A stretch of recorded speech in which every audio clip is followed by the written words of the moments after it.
There's a medrash that says that when Moshiach will come, the nations of the world are going to, whoever is the Satan, whatever, they're going to tell the Eibusher, what are you redeeming the Jewish people for? What's the difference between the Yidden and the Goyim? The Goyim worship Avodah Zarah, the Yidden also Lahavdil did. They did this, the Yidden did this. So the Eibusher turns to Michael and says, you're the Malach of the Yidden, what do you have to answer? So Michael is silent. The Eibusher says, you're silent. So he says, the Eibusher says, you know why? Because the Yidden give tzedakah. The schus that the tzedakah didn't give one to another, they'll be redeemed. The Pasuk says, Ani medaber b'tzedakah Rav lo ishia.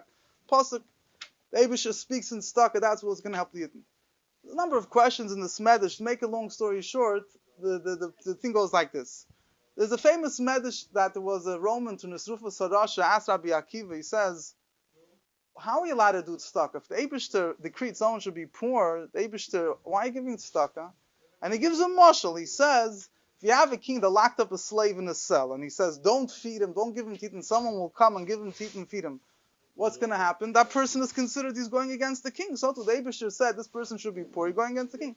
Rabbi Akiva said, what happened if you have a king that locked up his son in the cell? And he says, don't feed him, don't give him teeth, and someone comes and feeds him and gives him teeth. The king not only won't be angry with him, he'll appreciate what he did.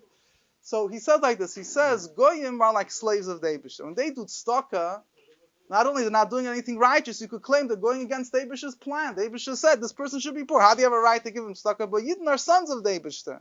So when Yidden do tzedakah, so then the Eibusher appreciates it. But here you run into another thing. There's a machloikis. If the Yidden, when they don't do the Eibusher's will, if they're considered slaves of the Eibusher's sons. So Rabbi Yehuda says, when the Jewish people serve the Eibusher, they're called the sons. When they don't serve the Eibusher, they're called the slaves. Rabbi Meir says, Benkach or Benkach Kriyuban, always called sons. So it says, usually the halacha follows Rabbi Yehuda and his argument to Rabbi Meir. So it comes out that now in Galus, we're not doing the Eibusher once, so we're also termed slaves of the Eibusher. If we're slaves of the Eibusher, when we do tzedakah, maybe it's not considered a schus, because a slave that you feed when the king doesn't want him to be fed, the king won't appreciate it. But if you go like Rabbi Meir, so even when the Yidden are in Galus, they're not doing the Eibusher one, so the tzedakah that they do is appreciated by the Eibusher, because every Jew is still considered the son to the Eibusher. So he says that's why Moshiach will come to Tveria, because in Tveria is the Rabbi Meir, that's his place, and in his place, that's the halacha follows him. So Mamela, the Eibusher also, I don't want to get into all pilpul, the Eibusher paskins like Rabbi Meir in this case. He says that Ani Medaber b'tzedakah, I paskin like Rabbi Meir, that the tzedakah that Yidden gave one to another in the time of Golus, even when they weren't maybe great tzaddikim, is considered as chus, and that's chus Moshiach comes. So he says that's why you give always tzedakah Rabbi Meir Baal Haness. It's in his merit that the tzedakah is mekubal, and he says that's why Moshiach will come to Tveria, because Moshiach comes in the chus of tzedakah. And whose chus is the tzedakah mekubal? Rabbi Meir Baal Haness.